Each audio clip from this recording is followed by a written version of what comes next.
അദാനിയെ പൂട്ടാതെ മോദിക്ക് മറ്റൊരു രക്ഷയുമില്ല. അതുകൊണ്ട് തന്നെ ഇഡിയെ അയക്കുകയാണ് കേന്ദ്രം.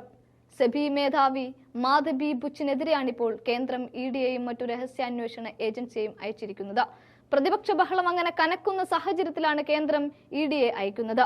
എന്നാൽ രഹസ്യമായിട്ടാണ് സെബിക്കെതിരെ അന്വേഷണം നടത്താൻ കേന്ദ്രം ഏജൻസികളെ അയക്കുന്നത്. എന്നാൽ ഇവിടെ പറയേണ്ടുന്ന ഒരു കാര്യം, സെബിക്കെതിരെ എന്നാൽ അദാനിക്കെതിരെ എന്ന് തന്നെയാണ്. സെബിക്ക് പിഴവ് പറ്റിയിട്ടുണ്ടെങ്കിൽ അത് അദാനിയുടേത് കൂടിയാണ്. അങ്ങനെ വരുമ്പോൾ അതിന്റെ വാലറ്റം കെട്ടിക്കിടക്കുന്നത് മോദിയിലാണ്. സത്യത്തിൽ ചെകുത്താനും കടലിനും നടുക്കാണിപ്പോൾ മോദി. അതുകൊണ്ട് കൂടിയാവാം മോദി ഒരു രഹസ്യ നീക്കം നടത്തുന്നത്.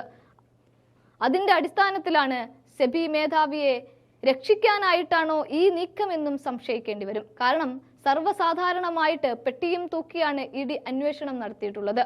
പ്രതിപക്ഷ നേതാക്കളെ വേട്ടയാടുന്ന സാഹചര്യത്തിൽ അവർ നാടാകെ കുലുക്കിക്കൊണ്ടാണ് അന്വേഷണം നടത്തുന്നത്. പാതിരാത്രി വരെ വന്നു നേതാക്കളെ അറസ്റ്റ് ചെയ്ത് കൊണ്ടുപോകുന്ന കാഴ്ചയും നമ്മൾ കണ്ടിട്ടുണ്ട്. അതേ ഇഡി പക്ഷേ സെബി മേധാവി മാധവി ബുച്ചിനെതിരെ അന്വേഷണം നടത്തുന്നത് വളരെ രഹസ്യമായ നീക്കമായതുകൊണ്ട് തന്നെ ഇത് രക്ഷിക്കാനുള്ളതാണോ എന്ന് സംശയിക്കുന്നതിൽ തെറ്റൊന്നുമില്ല. ആ അന്വേഷണത്തിൽ സെബി മേധാവി കുറ്റക്കാരിയാണ് എങ്കിൽ പഴുതുകൾ സൃഷ്ടിച്ച് മാധവിയെയും അദാനിയെയും രക്ഷിക്കുക. ഒരു പക്ഷേ ഇത്രയും ഗൗരവകരമായ വിഷയത്തിൽ കേന്ദ്രം പ്രതിപക്ഷത്തിന്റെ വാ അടപ്പിക്കാനുള്ള അല്ലെങ്കിൽ പ്രതിരോധിക്കുന്നതിന്റെ ഭാഗമായിട്ടാണ് ഇത്തരത്തിലൊരു നീക്കമെന്നും പറയാം. ഇതൊഴിച്ചാൽ കേന്ദ്രം തുടരുന്ന മൗനത്തിന് പിന്നിൽ എന്ത് എന്നുള്ളത് ഉയർന്നൊരു ചോദ്യം തന്നെയാണ്. ആദായ നികുതി വകുപ്പ്, എൻഫോഴ്സ്മെന്റ് ഡയറക്ടറേറ്റ് തുടങ്ങിയ വിഭാഗങ്ങളാണ് ഇപ്പോൾ പരിശോധന തുടങ്ങിയിരിക്കുന്നത്.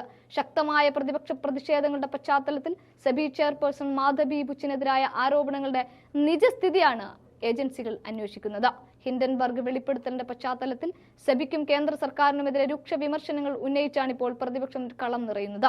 ഹിൻഡൻബർഗ് ആരോപണത്തിലെ പ്രതിഷേധ പരിപാടികൾ ഉൾപ്പെടെ തീരുമാനിക്കാൻ ഇന്ന് കോൺഗ്രസ് നേതൃയോഗവും ചേരുന്നുണ്ട്. നിയമമാർഗങ്ങൾ അവലംബിക്കുന്നതിനെ സംബന്ധിച്ച് തീരുമാനവും കൈക്കൊള്ളും. അതേസമയം തന്നെ നാഷണൽ ഹെറാൾഡ് കേസിൽ ഇഡി വീണ്ടും രാഹുലിനെതിരെ നോട്ടീസ് അയക്കുകയും 40 മണിക്കൂർ നടത്തിയ ചോദ്യം ചെയ്യൽ പോരാഞ്ഞിട്ട് വീണ്ടും ചോദ്യം ചെയ്യാനായി കോപ്പ് കൂട്ടുകയുമാണ്.